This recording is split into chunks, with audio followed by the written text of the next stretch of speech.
Hello friends, welcome to my mini blog. आज खूप दिवसांनी मी हे ब्लॉग बनवला आहे. त्याचं कारण आहे एक छोटंसं, ते तुम्हाला मी नंतर सांगेनच.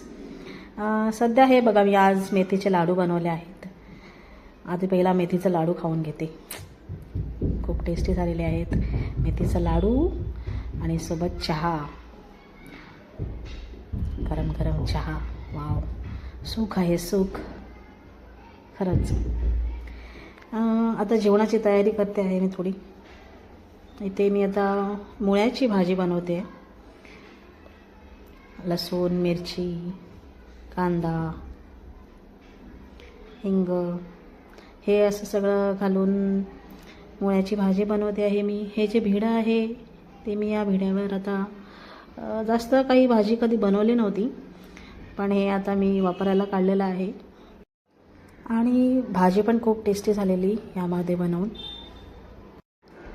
आणि मगाशी मी तुम्हाला सांगितलेलं की ही व्हिडिओ मी खूप दिवसांनी बनवलेली आहे.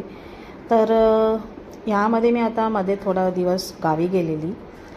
गावी यासाठी गेलेली की आमचं लग्नाचा गोंधळ होता, देवीचा गोंधळ होता, त्यासाठी मी गेलेली.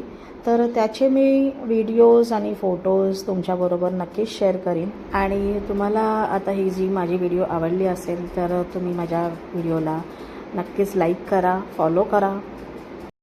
आणि अशाच माझ्या असे व्लॉग्सला तुम्ही सपोर्ट करत राहा. खूप छान वाटतं, खूप भारी वाटतं जेव्हा कोणी आपल्या व्लॉगबद्दल म्हणजे नोटीस करतं आणि आपल्याला सांगतं की हां, तुम्ही त्या व्लॉगमध्ये मला दिसलेला आहात. तर खूप भारी वाटतं असं ऐकून. थँक्यू, तुम्ही मला नोटीस करता आहात. Thank you so much.